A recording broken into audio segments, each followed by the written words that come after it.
Welcome to the Infinite Imaginarium. Today is actually the 24-hour Imaginarium, and we are going to focus in on the brain, the actual Imaginarium that you hold inside your body the whole day. So we actually had a funny conversation before the show, and we were talking about how you were trying to get into the breathing room, and you were actually a little frustrated, and your daughter told you something that was kind of important. Yeah, it was funny really, because of all the blogs and things that we've been discussing on Minds for such a long time now.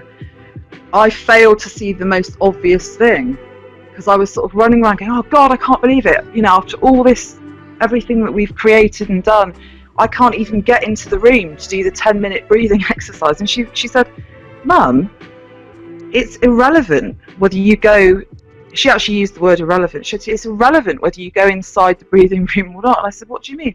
She said, well, it's an Imaginarium. She said, surely you can just imagine whatever you want from wherever you are in the world, on the planet. You don't have to be in a specific breathing room. And I suddenly thought, God, no, she's right. I can just project my thoughts in any way, shape or form I like. I don't have to be in any specific area.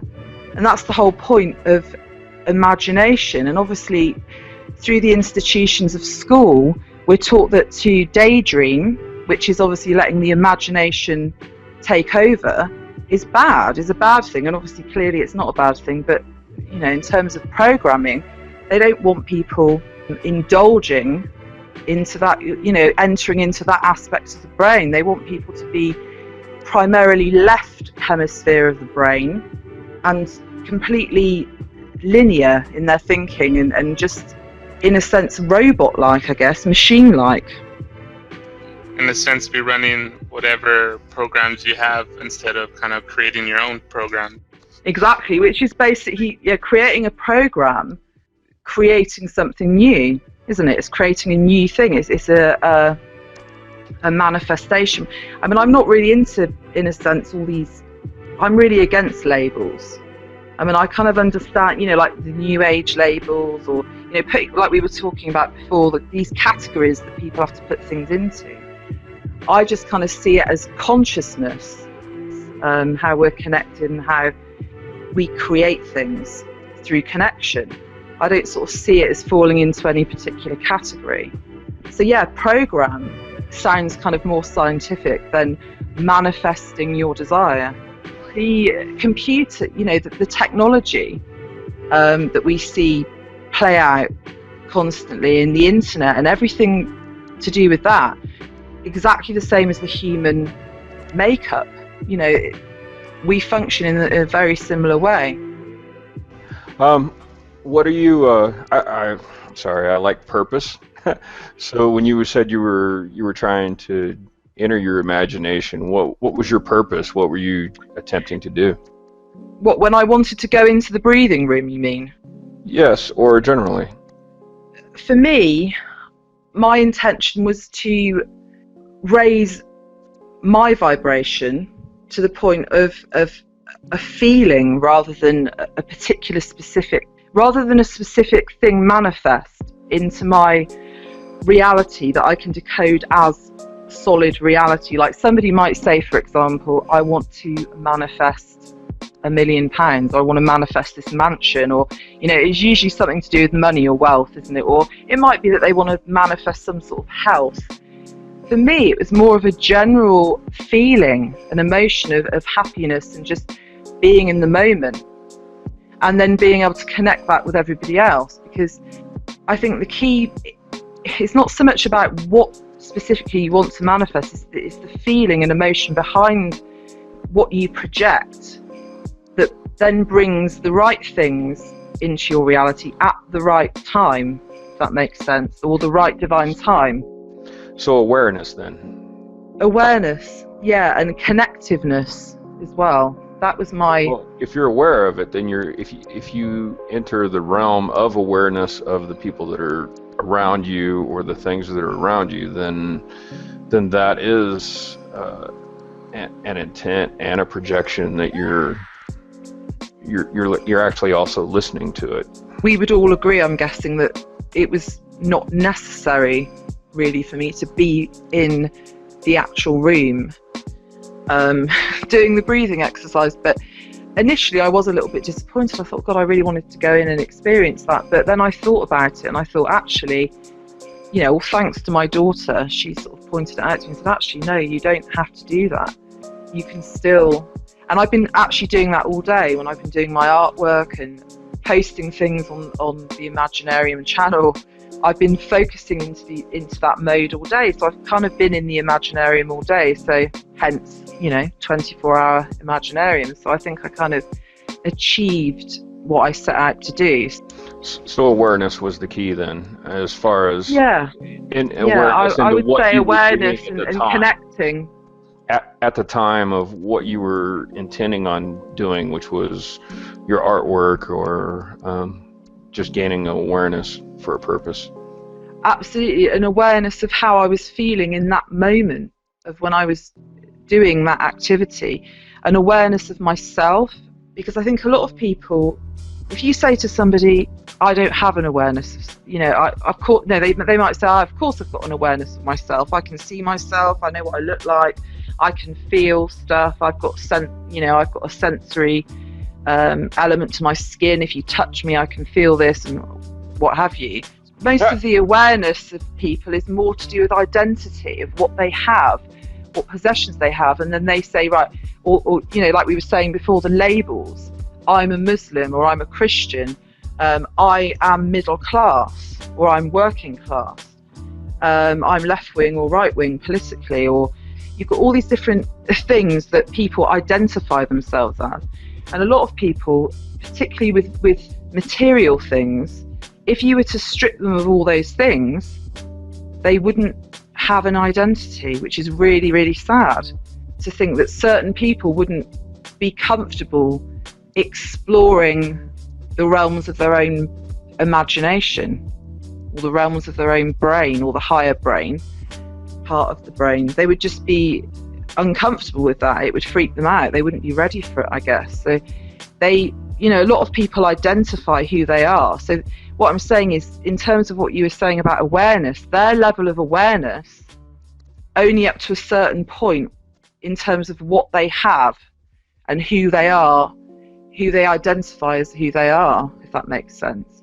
It's a bit of a weird one, because we all change constantly throughout our lives, and we evolve and change, and we can be one thing one minute and be another thing, and that's who we identify. So it's not necessarily wrong that those people identify themselves within those parameters of labels, but what I will say is it's more of a hindrance. But I wouldn't want to say it was wrong, because I do feel that we change and evolve and become different things throughout our whole lives. So it's not actually wrong that they would identify as any of those things. That's a choice, and you know, it's fine to sort of have that. But I think people are limiting themselves. I think that's probably the right word to use. They're limiting themselves on a consciousness level.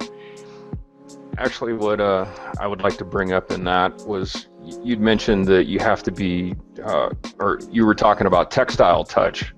Well, with awareness, if you have a raised awareness, you don't need somebody to actually touch you to actually be aware of somebody communicating with you or touching you. And that's why the little hairs on the back of your neck stand up when somebody's watching you, right? Sort of three main parts to the human brain.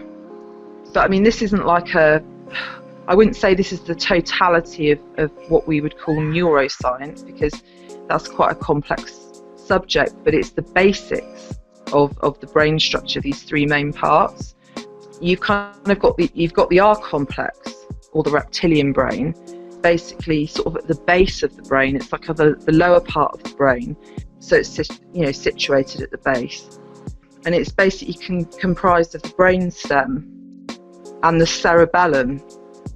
So those two components together are what make the R complex.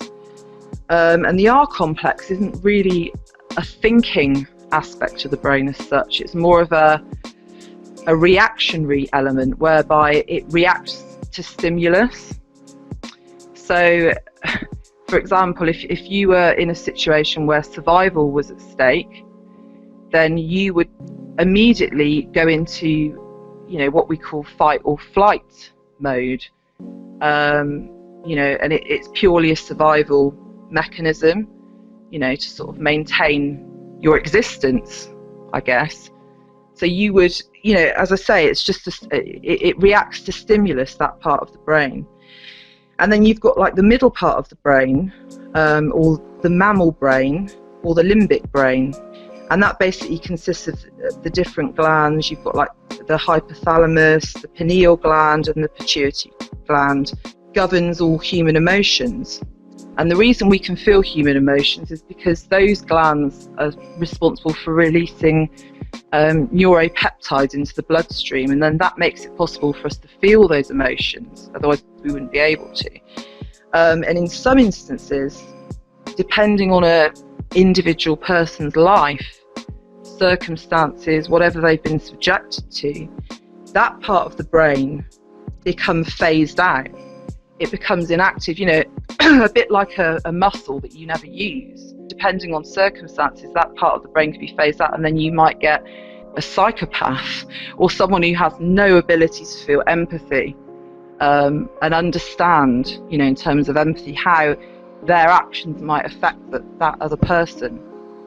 And then you've got the third sort of part of the brain, which is the higher part of the brain, called the neocortex. And on an evolutionary level, it's the newest part of the brain, because, you know, neocortex, and neo means new, and the neocortex is the outer shell of what they call the telencephalon. And that part of the brain, the neocortex, is where we've got the two left and right hemispheres. You know, all the artwork or pictures of the grey matter that we see, and then you've got those two pieces of the brain, and you've got the left hemisphere and the right hemisphere, and that's where all the higher thinking takes place. It's the part of the brain that separates us from the animal kingdom. It's the part of the brain that makes us human. So you have, like, you know, the left and right hemisphere. The left hemisphere is mostly governed, you know, mostly in control of linear thought, analytical thinking processes. It's kind of how we make sense of the physical world, and it has the ability to take something in its wholeness, take it all apart, put everything into subgroups, order, and then analyze every aspect of those things. So it's a very intellectual part of the brain, an analytical part of the brain, but it's nothing to do with the feeling or creative part of the brain, which is the right hemisphere of the brain, which is to do with, you know, creativity, the ability to feel love and empathy and emotion and all the rest of it. So you have that part of the brain as well. And the key is to get some kind of balance within the whole brain, you know, a balance of the intellectual part of the brain and the sort of the creative part of the brain. And then that's kind of when real intelligence comes into it, because you've got you know, you've got the word intelligence, and if you separate that, even if you look at the word intelligence, you've got intella, which is the, you know, stands for intellect. That's kind of the left side, and then you've got gens, which I think, I'm not 100% sure, but I think it's like a Latin word for creativity. I'd have to check that. I'm not 100% sure. Gens is like I'm pretty sure is a Latin word for creativity. So when you bring those two aspects together, you get the word intelligence. And what happens is people mistake intellectualism as intelligence, but actually being intellectual is just the left hand brain assimilating information and putting it into categories or orders and analysing different aspects without the emotional side, without the creative side. And obviously the key is to bring those two together and create some sort of harmony, and you know, that kind of, yeah, that in its entirety is what consciousness is. If that would immediately, you know, increase people's awareness and consciousness, is balancing the brain. You know, also with the left and right hemispheres, if your left hemisphere of the brain is chronically dominant at the detriment of the right hemisphere, then when you lack all that emotional element or the creative element to balance it out, you tend to be more of sort of master ego control mode, and if you're too far into the right hemisphere of the brain, that's kind of more the slave mentality. So, you know, to make it, you know, to sort of generalize, you've got the left hemisphere, which is kind of master mentality, control mentality, and then you've got the right hemisphere, which if you were chronically dominant in that area at the detriment of the left, conversely to what I said before, you would be more slave mentality. You know, no ability to sort of stand up for yourself and just let people walk all over you. And, you know, some, you know, in terms of the New Age movement, you'd have people that are so far into that whole thing. Oh no, you know, everything has to be about love and projecting love, which I completely agree it does. But if they're too far into that right hemisphere brain mentality, they don't have any ability to respond to something when they need to respond to something, which is also... Actually, Be Damn Smart, you want to come in here, and you said you disagree with that last analysis? Yeah, as far as the left and the right being, like you were saying, one way or another, I think it's more of a function type of thing. As far as being analytical and then creative, I think they're split that wise. And then a person has a preference for which side that they use. Sure. But what I wanted to say was the difference between the male and the female, as far as the female having more connective tissue between the two hemispheres, and the females being more better at communication than the males. The aspect of the men are, well, there's a book about men are waffle-brained and females are spaghetti-brained. As far as the female likes to link, in anything that they do, they link all the little ends with every other little aspect of an end that can get into pattern recognition. So yeah, women tend to be predominantly more of a, you know, if you want to talk in terms of hemispheres, you have to agree that women are definitely more in touch with the emotional, the limbic part of the brain, you know, the mammal part of the brain, definitely. And that's more of a holistic way of thinking. So what tends to happen is women tend to be more kind of like, oh my God, I was walking down the road and I saw this person. Then, you know, they're more, or see these synchronicities or meaningful coincidences or whatever you want to call them. You know, the pattern recognition where they link everything up and then it has a meaning, whereas men are more factual and black and white about stuff. But again, that's just a very general let me talk about the box then. The box part of the waffle brain part is, or how the men deal with things is they're in a box. They can only be in one box at a time. And the nothing box is the biggest box that they love to be in. so when the male is not talking or not speaking, you know, he's in the nothing box. Like, well, I've jumped out of my work box and now I'm in my home box, and hey, I can jump into my nothing box, Sure. you know, and take a break or whatever.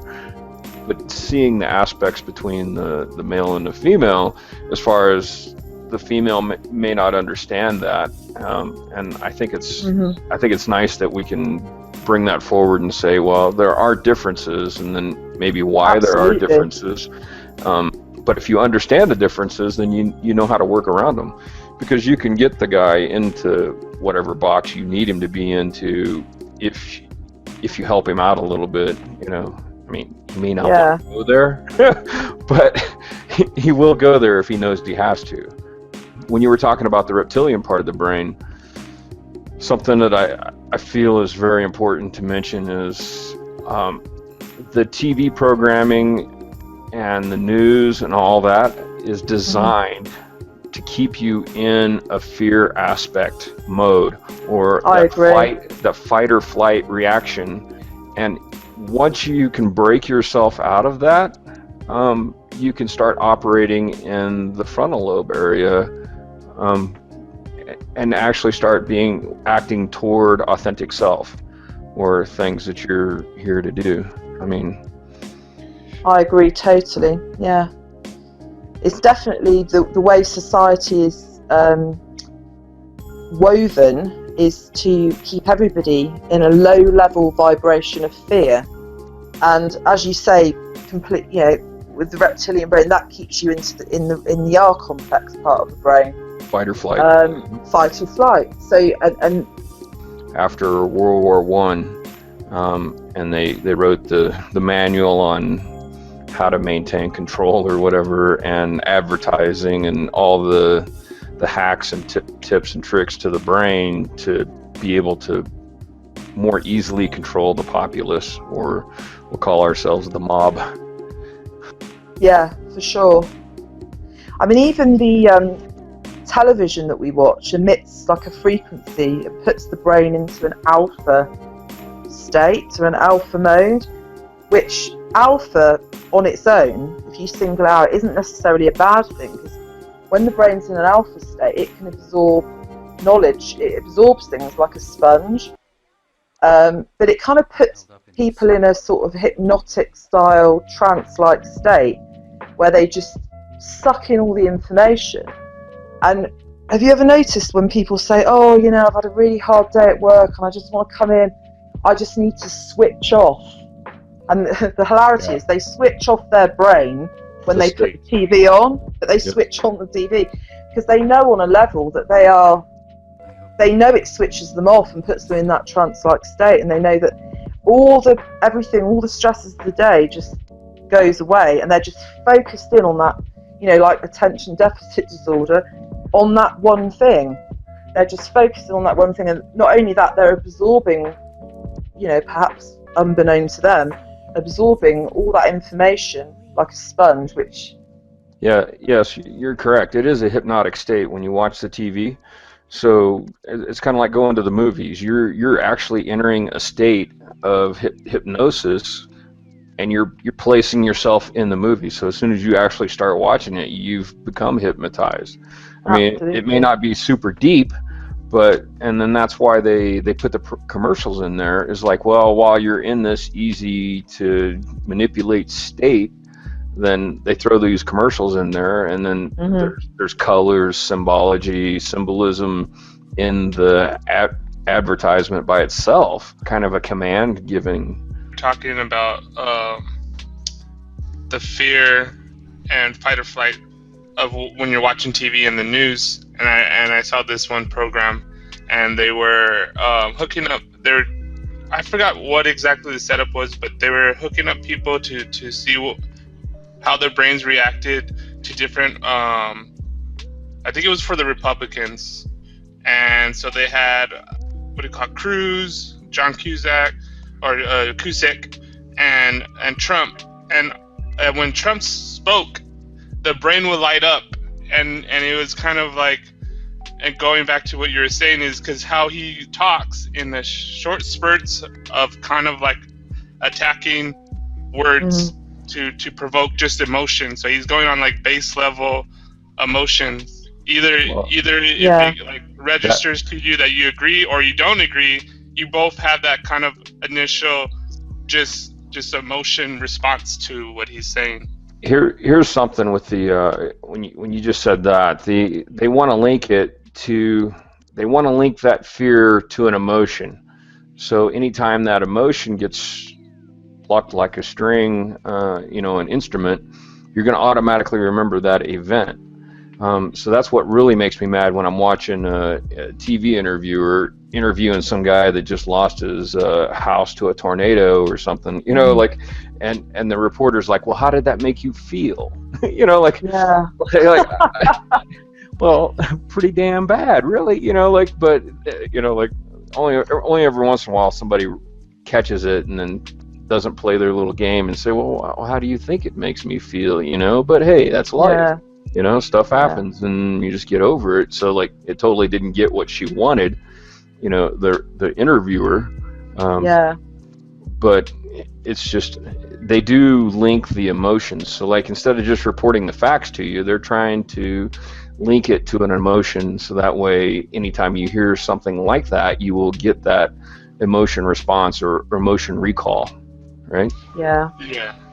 And I was watching this other clip of a framing of a reporter, and it was with Hillary, and he kept on saying, because the person that he was interviewing wasn't supporting her and saying different stuff about her, and he's like, but can't we all agree that it's going to be a historic moment to have a woman as a president? And try to negate like all the facts about her emails or whatever, but just framing it in that way to just plant that, plant it in. Like like, oh, are you against history? And you're like, just like, what? Yeah, that was like our first black president, Well, exactly. He's black now, like, you can drop all your white guilt now, like. I think also the important thing to remember, and this is a positive thing in terms of human beings overall, a lot of the beings that make up the control system are very much intellectual beings. So they certainly don't lack intelligence, but they lack the ability to be holistic in their thinking. So they are very logical and intellectual thinkers. So they lack wisdom in certain areas. So people who are consciously aware will watch those people in action and think, that was really obvious what you just did there. And have you not realised that if you do that, it's really obvious? Obviously, it's not obvious to everybody, but anybody with a raised level of consciousness or awareness will see that, will spot that stupidity in them, if that makes sense. And this is why Hillary is not the number one person right now, is because the media, even before they even had the elections, was saying Hillary was going to win, and they weren't even sure she was going to run yet. But they were like, oh, if she enters the race, she'll win, and all the polls say she's winning, and the only places that she's not winning are places where they can't manipulate the vote. But everybody can see what has happened, and that framing of that, once again, like what you were saying, and we kind of were mentioning this before the show, they are telling us, they're trying to put into us like, oh, she's already going to win, and it's kind of like telling us like, oh, you have to do this to like a child, and then they'll be like, why do I have to do that? I don't want to do that just because you've been told to do that. Oh, you have to do this. Well, I'm gonna do the opposite of that. They're trying to enter the hack of a person, an individual person will always try to, one, be correct or be right, and then the second one is they want to be with the group that is the largest group, the mass of the people, to believe that they only have two choices. And we've talked about it for 6 months or 7 months, and that these are the only two names you've heard so far, but yet you haven't heard of any of the other names or any of the other parties, like the Libertarian or some of the other wilder names. That it's like we've got the football culture, and it's always about our team's going to win, to the point that they have their football chants and their chant, and then it ends up that if one team loses, there's a huge riot and people are glassing each other in the face. That's actually a good example, because in any sports, and whatever your team is, you could accept whatever behavior from like your players, like if they do something blindly, wrong. Well, like, oh, but that's my team. But if they do it on the other side, then you'll be like, oh my god, it's my team, so it's all right. Yeah. Yeah, it's okay if my team has someone that beats his wife or. Yeah, but it's my team, so it's good. It's my team, so it's all right. But if the other team does it, all hell breaks loose. Yeah. It goes into like that. That's there's an aspect that we haven't talked about, which was the field aspect, as far as the whether it's a home game or an away game, and what effect that the crowd can have on the players. Yeah. by projecting their intent or emotions onto the players also. It's such an intricate woven system, because obviously what they program, what they project or spew out towards us through the mainstream media and through the various, tools of control, whether it's politics or sport, football or whatever, then they generate that vibration, that energy within. Well, the people do it unknowingly. They do it. They create the vibration, then they create their reality based on what they're projecting. Let's use the concert for an example. As far as the emotion and the, well, it's easier to raise your vibration than it is to drag it down. But to enter a concert field with such high vibration, you automatically, it bumps you up, and that's why people go to the concerts. The collective higher vibration. And this kind of goes into the whole thing, but more specifically for the individual. And B. Dennis Martin was talking about the neuro-linguistical programming, and how if you could find out how one gets hypnotized, then magic tricks, and then you're more where you kind of give up your attention to, or how you're using your attention and your energy in a sense. If somebody interrupts your subconscious programming, something that they can do without thinking about it, and oftentimes it's as simple as a handshake. It's an automatic response. You don't have to think, oh, okay, take my hand from my side, put it out in front of me. It's just you enter a subconscious program of, hey, shake my hand, and you put your hand out there. Well, if somebody interrupts that response, they can gain immediate access into the subconscious. And if they do any preloading with any commands, then they could actually have you enter even a deeper state. Well, when you're watching a movie, you're in a state. It's just not a super deep one, but it is a state where you can be given commands or ideas. That may even be like a disinformation sandwich, where somebody has a non-truth with a truth and then another non-truth. It's either that way, or a truth, a non-truth, and a truth. Or you can swap it around, but you can get somebody to accept the whole package, or the whole sandwich. Hollywood is a major player in, major programming tool, in the sense that what they tend to do is they will put films out there that are things that they plan to bring about in the future. And the reason they do it is a kind of preconditioning exercise, where people go and watch a film and there's things in the film that the powers that be plan to bring about in the future. And the whole point behind it is that if people watch a movie and that these things go into the subconscious, then when these things do come about in the future, there is more of an acceptance. It's not a case of that people like it if it's a negative thing, but there is more of an acceptance, because there's a familiarity there with people that they can't explain. There's kind of an understanding. It's not completely alien, so it's not something that people would completely oppose, because there is some kind of familiarity there that they've already planted previously. South Park is a perfect example of that. As far as in every episode, there's an alien somewhere in the episode. Back to the Future had the 9/11 towers collapsing. There's another show that has the same thing, as far as with a lot of 911 towers, but those are more subliminal type as far as being able to pick it out. But if you had the still frame and then somebody points them out to you, then you see it. And that's where Darren Brown, he does a whole show and tells people what the end thing is going to be on this big long thing, because he places those little items that for people that are watching the show to subliminally pick up and then they'll play it out, and then so his little puzzle piece at the end where he unveils it, it just means that he did the programming and they came up with the solution. Quick example of this, I was watching this movie with my dad, and at the end they left the movie up to kind of your imagination of how it's going to end.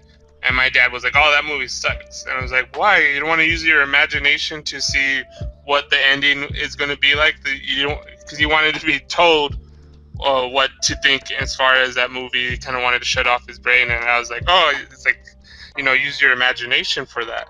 And this kind of goes into what we were talking about before, and with the whole infinite Imaginarium, and what it is to kind of reactivate that wonder, that imagination, to create, said new neural pathways in your mind to not totally accept how the old story, we call it the old story or the old programming of what gets put into you from a little age of you growing up in, and said, like, this society and this culture, and it's an exercise to kind of strengthen for you to create your story, to create the person you want to be.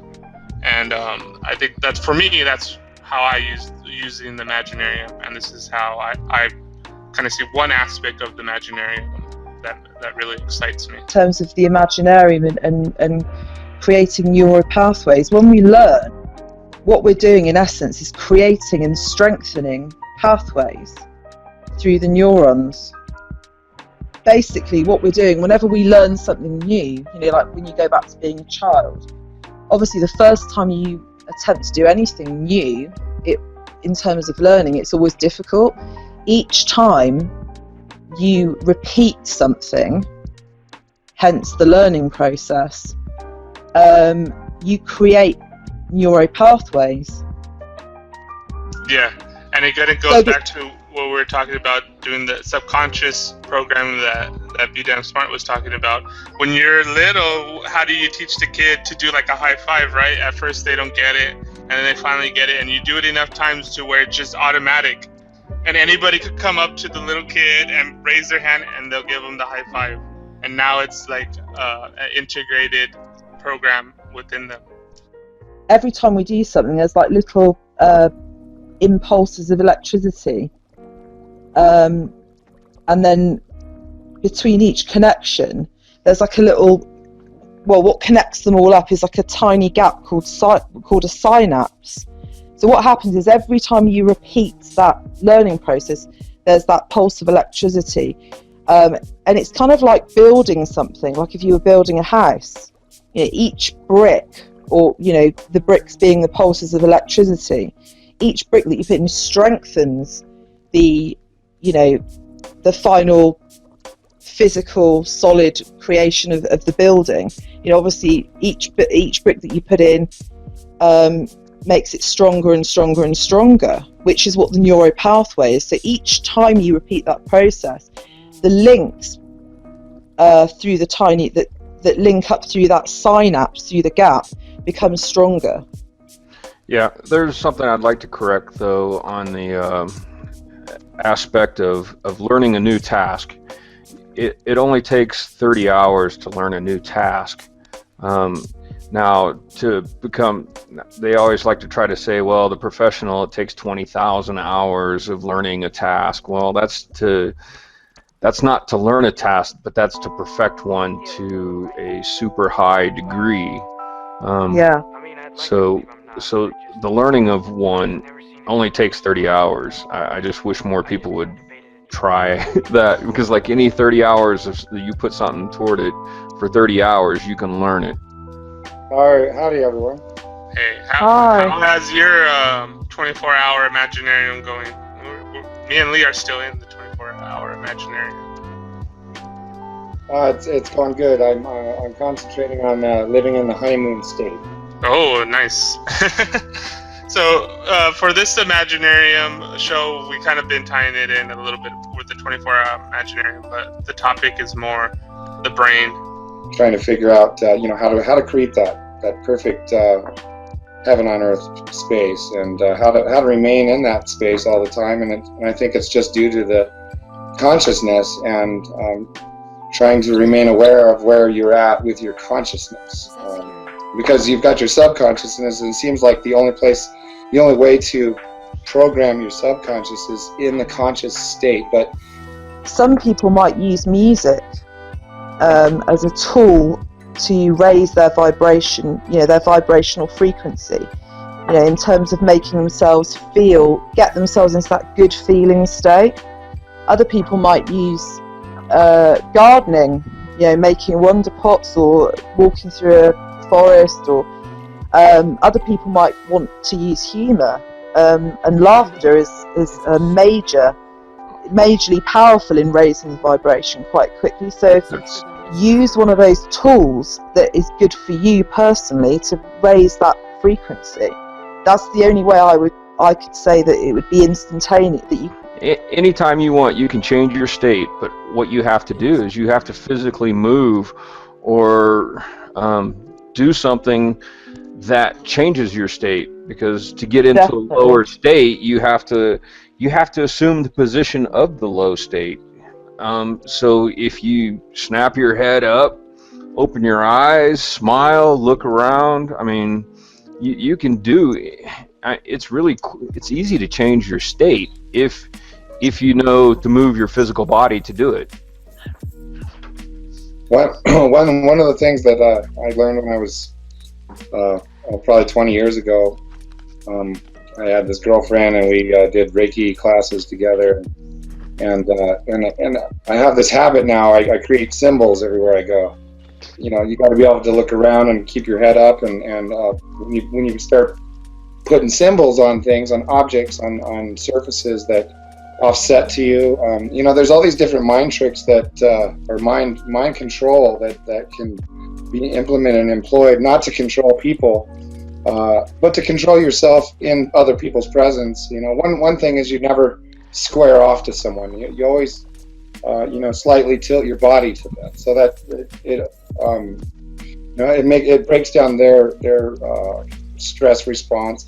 And there's all kinds of things you can mimic how they act. If they cross their leg on the right side, you can mirror it, or you can just by the nuances in your if you do the eye contact and you mirror the movements and stuff, and then your hearts actually sync up in beat. If you leaned back, they would lose their balance, because they would lean back with you. And that's not what I'm interested in mind control. What I'm really interested in is being able to get into someone's space well enough, and using these tricks in order to get onto that level. So I've seen a lot of on minds where people have a hard time talking to family members or whatever about the state of the world. And one of the ways, if you're going to talk to somebody about something, you want to sort of mimic those things so you can get on the level and they're more comfortable with you.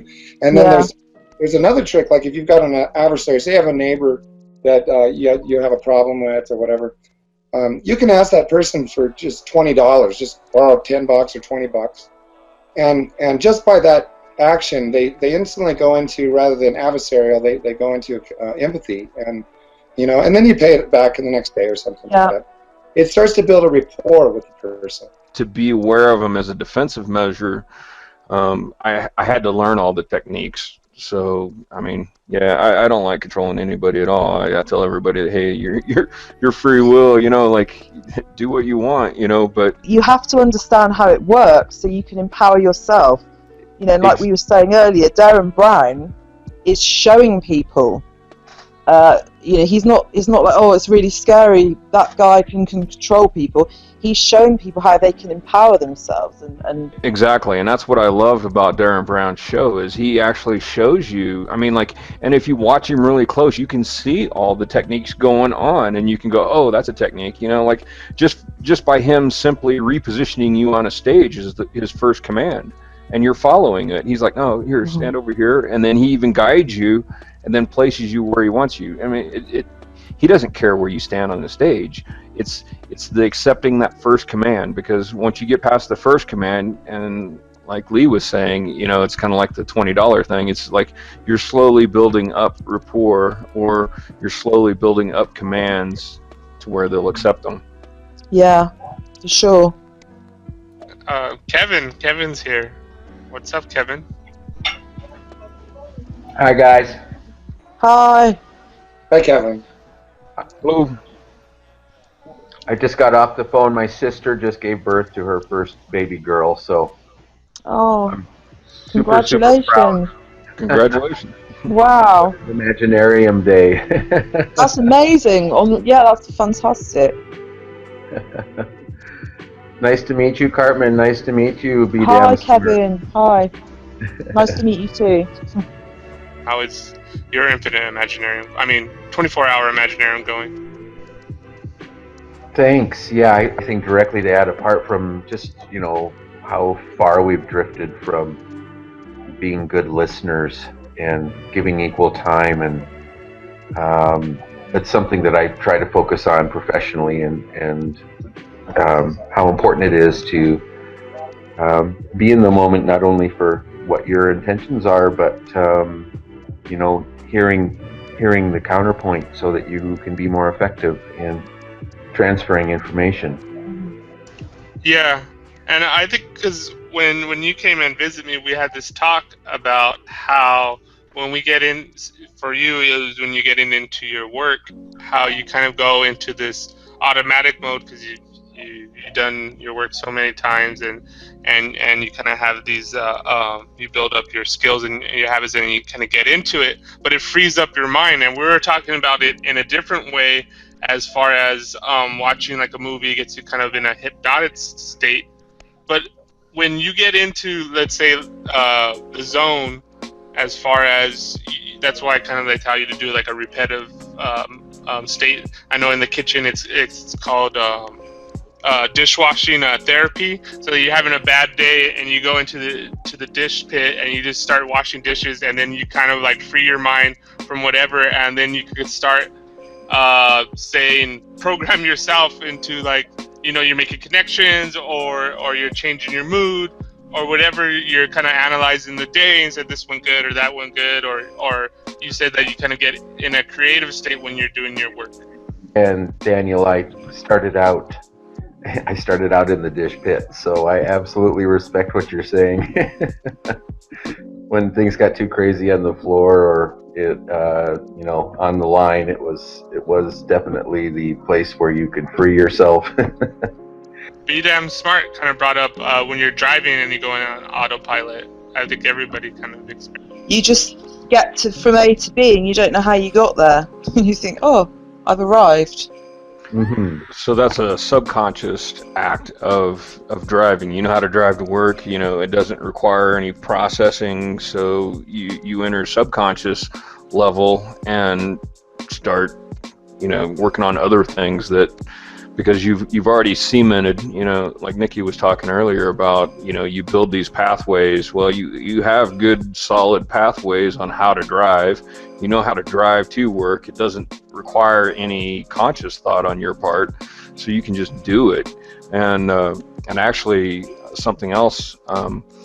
What happens is once you've done a task like that, so like back to the 20,000 hour sport professional athlete, they've actually built up a protective coating on those pathways. So when you actually start trying to help or fix people, if they have a bad habit or something of that such, so I have to actually unwrap those, you know, like, but just through an energy. Get people to uncover the triggers that connect, you know, that have built up the neuro, you know, that connect up the neuro pathways. So if you imagine you've got kind of like a map, you've got different triggers that take you in different directions. You brought up something really good there, triggers. You can break, if you can reveal, one of the things I do is if I can get people to reveal the mind, I call it a mind map.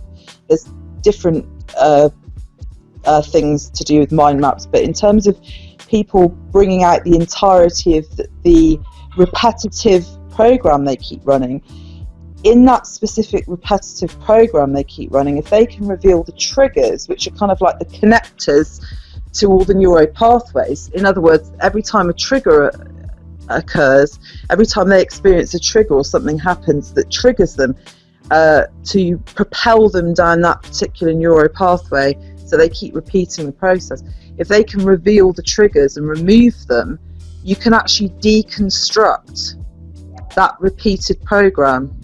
If you have a job that you hate and a boss that you can't bear, and you think, oh God, I've got to get out of this job, you get a new job, and for the first couple of weeks it's really great and everything, and then all of a sudden it might not be the boss, but it might be a work colleague that comes along who represents everything that your previous boss was in the previous job, and you're thinking, hang on a minute, this is like Groundhog Day, something is, or major deja vu, the same thing's happening all over again. And people just equate that to being unlucky. They go, oh God, I can't believe it. I left this job and I went to this new job, and now I've got the whole same scenario, but just slightly different people and slightly different circumstances, but it's the same thing happening again. And when we become more conscious, more consciously aware, we realize that we create the sort of the things that lead up to that event, if that makes sense.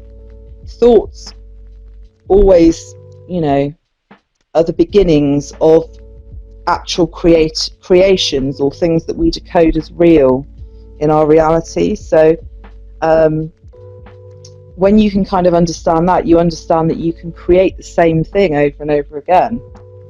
Bringing up Bruce Lipton, and I was listening to one of his lectures, and he said, everybody says about you manifest your own reality.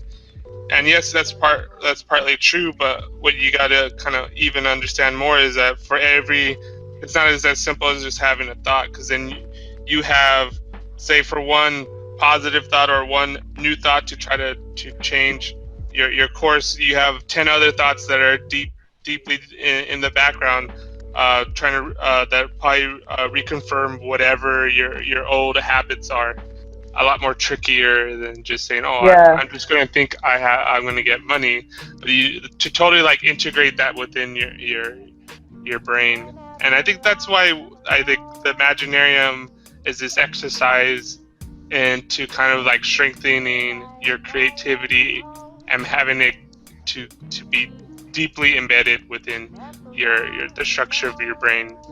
Well, going back to what Bruce Lipton was saying today, and he was commenting on the fact that the genes, the DNA isn't responsible for things. It's actually a two-part system. It's the DNA and something else, and that something else is the receiver information, like the peptide, the specific chemicals that are delivered from the hypothalamus, and that combination is what creates sets the BRAC gene or whatever it is. It sets that into motion. You're right, Lee, as far as the emotions. I think a lot of when you're not performing to your authentic self, your body will send you signals to help correct you until you start doing or following your authentic self. So when you go against that programming, your body, and it always wins. It's gonna kick you until you listen. And also, I think the driving force behind successfully creating what we want is the emotions.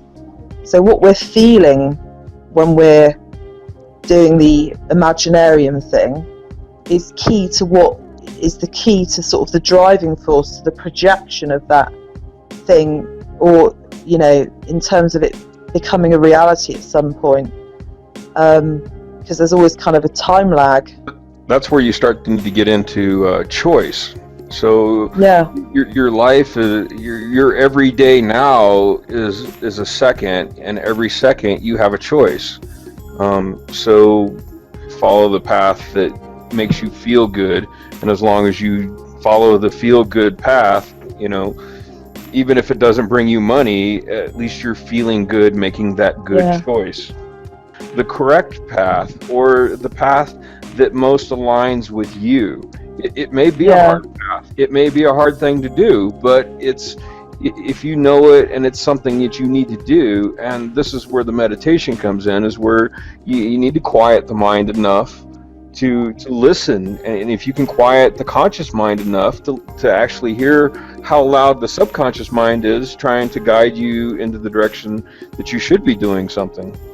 So there's tricks to do this, and some of those tricks are whenever you're around someone, you intently listen on what they're saying and like repeat it over and over and over in your head. And what happens is it's almost like doing art.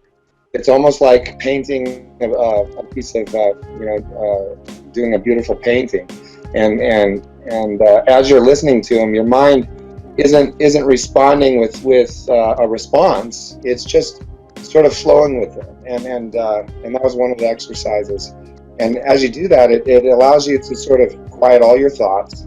And then there's this new energy. That's that same universal energy that comes in. And at the same time, both people. That's where you were saying before, BDM, about the way the hearts can synchronize, where two people start to synchronize, and they can talk better with each other. Their minds are engaged. There's more blood going into the brain, and it's pulling away from that stress area. It becomes more comfortable, and so it's pretty cool. These techniques. It's all about being aware of every little nuance that's happening right in that moment. Who was that famous sculpture that said, I didn't do anything, I just released him from the stone, I just chipped away the pieces so he could get out. And I use this one phrase in a poem that I wrote, that I'm just a pin, that it seems like when I tap into, I like to use like the word like consciousness, and kind of like this the energy of like everything, and that the message comes to me more than I'm like creating the message, but it's like this like dance between the both of you kind of like discovering it. And I was watching this one documentary on math, and it's like, is math real or man-made? And they never really answered the question right. It's kind of like both. And you talk to these great mathematicians, and they have the same experience as somebody that's doing artwork, and they say that they get into a state to where the equation comes to them, and they have to kind of allow themselves. Nikki was talking about how you have the one intellectual part of you where it's all about facts and linear, and you build up that information, but then you have to allow yourself to kind of quiet your mind, let it go, and then the connections, and it gets revealed to you. And this is something I wrote in Deep Network Connections, a blog that I wrote, and it talks about how there's this development, like say Einstein had his great thought experiment, right? And then he had his dream that he was going as fast as light, and then later when he woke up from the dream, he thought, whoa, that's kind of crazy. Now let me confirm it through mathematics, and then he developed his theory of relativity. There's a bunch of examples through history through this. The DNA structure was discovered one day, the double helix, because Francis Crick took LSD. Like, he was pounding his head trying to figure it out, and then he kind of had to get away from it, so he took LSD, and then in his vision the structure of DNA was revealed to him. And there's all these examples of that be confirmed with, say, development in science, which we think is something that is strictly linear thinking, but it takes that kind of like to make a leap forward. It takes that kind of the both of being creative and having the intellectual merge together. Yes, creating the harmony between the creative and the intellectual side of the the human consciousness. It is really just about everything connecting, hence the harmony between the in terms of the physiology of the brain, the left hemisphere and the right hemisphere. If you can connect those two up, he arrives at this point that I sort of agree with, that you're not actually in this life, and this is a rover, rovering around this planet, exploring, adventuring, whatever. And it really it relieves the immediate stress that's underlying every day that a lot of people don't question. They don't even know it's there, and it's the basically the stress that we're going to die. That at some point, and a lot of people focus a lot of energy and time and in their mind and their thoughts about that moment, in our lives. But with what he was saying is, it relieved his stress about it, and it became clear that was a stress that was always there, and that it was at a detriment to the cells. So, and he explains how cells grow. They grow with a specific love energy and love emotions, and he calls it the honeymoon phase, and then the stress makes everything go into fight or flight. And he describes it as imagine everything going into a bomb shelter. All your cells, every time they're a little bit stressed, and they're waiting for the siren, but the siren doesn't ever alarm. So they just are in there using up their supplies. They're not growing, and so relieving this stress that I'm going to die someday, and how that might be, regardless if it's in a protest or if it's just old age or whatever. And that allows you to be more powerful in this moment too, because now that stress is gone, and your cells can all operate on more of on a higher level, and you don't have that underlying stress, because you realize that I'm not even here. This is just a rover, but you want to take care of your rover because it's a very expensive rover. Finding these points of stress that are in our lives, that are always there, and that we've become numb to, sort of. And then we sort of don't even imagine that they're there. But when you start to silence yourself and you don't work for other people, and you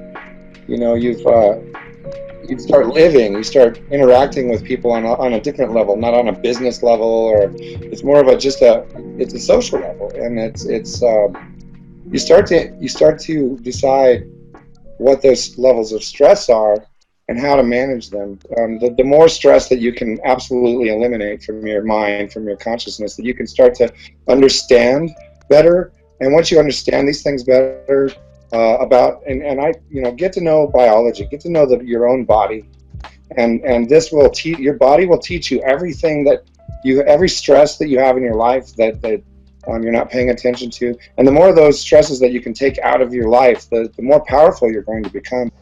The old model was that the brain or mind created consciousness, but it's more that it's a receiver of consciousness. But going back to what you were saying about the stress, and this is what we touched on it towards the beginning of the show, is that how they set us up in to program us with feelings of fight or flight, to create us in this state of fear, so we don't necessarily activating our basic programming, so we don't kind of, in a sense, think for ourselves or be more cognitive or conscious of what's going on. But let's go with Be Damn Smart. Okay, I'll piggyback a little bit on his death thought there, which is you're an infinite being. So if you come in with the concept that you are a light being and you just happen to be inhabiting this body right now, you can dump a lot of your stress because it doesn't matter. And then it's only your belief that you're going to die when you get to be 100 or whatever. It's because you just haven't learned any of the techniques on how to maintain that stress-free life, and build up these energies. Now, Nikki, the basic wrapping up. I always just try and keep in mind that we're just consciousness having like a human experience. So it's kind of the same thing, I think, what you were saying, Lee, about the rover with Bruce Lipton. I haven't watched any of Bruce Lipton, but I'm guessing it was the same sort of thing he was saying, that at the end of the day, we're not the name that we identify ourselves as. We're not we're just one human vehicle. We have a name attached to that, that we identify as this particular person, but we're just consciousness having a human experience. I think you know, it sounds so simple when you say it, but when you really kind of get your head around it, it makes things easier. Once you come to a point of acceptance of your reality as it is, you can kind of get yourself into that now present state, if that makes sense. So you're not thinking about the future in something, you know, like the classic stuck in a rut, you can't move from a certain position. You know, the key is to just do something completely different, or do something, it can be something really minor, just do something out of your comfort zone to change. It's almost like to propel yourself into a different direction. You know, if you keep doing the same things over and over again, you just get the same results over and over again, which is, you know, something that's said a lot these days. You know, and the other thing is to do the things that make you happy, to give you the most joy. Don't do the things that you think people think you should do. Don't say the things that you think people think you should say. Do the things that give you the most happiness. Obviously, keep in mind that you have to be sort of in harmony with the natural law, and you know, obviously the obvious things of not hurting other people in the process. So in a sense, practice existentialism without hurting other people. So, you know, existentialism in the sense that you're free to choose, you're free to do your own thing, you're free to have your own thoughts, you're free to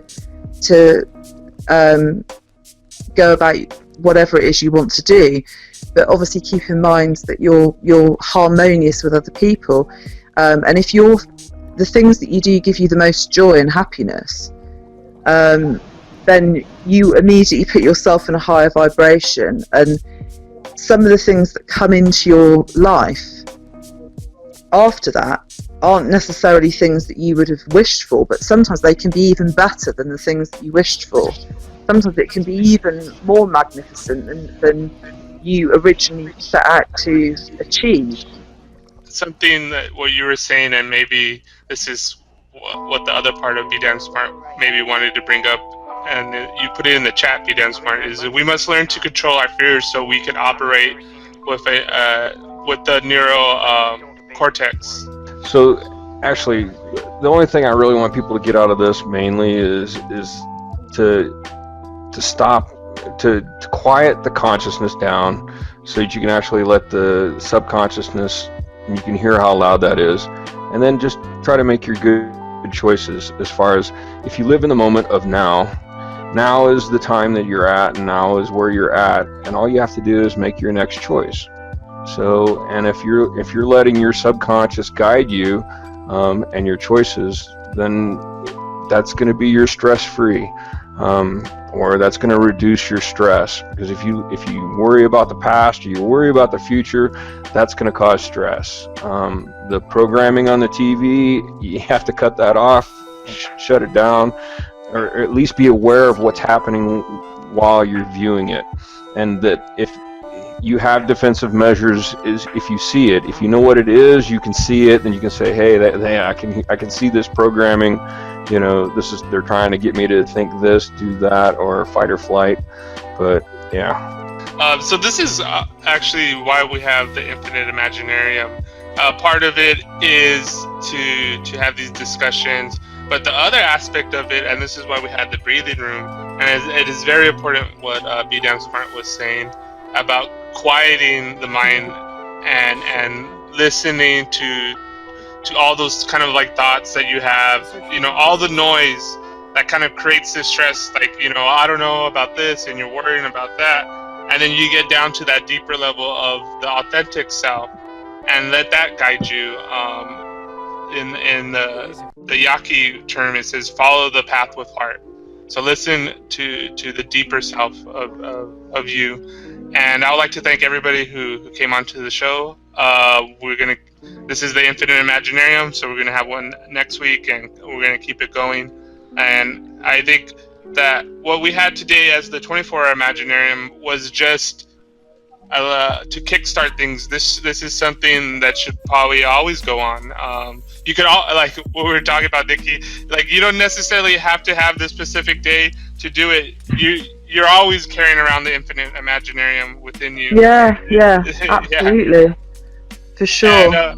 And I like to actually thank Kevin for coming up. But did you want to express something before we sign off?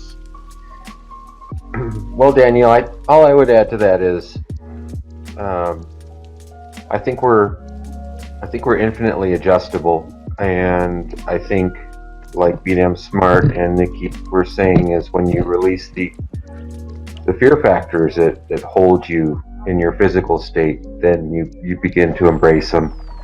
I think humankind, wherever it has looked in the brain or in the darkest space of the cosmos, it sees what it's looking for. So it just kind of, to me, sort of keeps reinforcing the fact that we really are just energy. We are really just creation, and there isn't much more,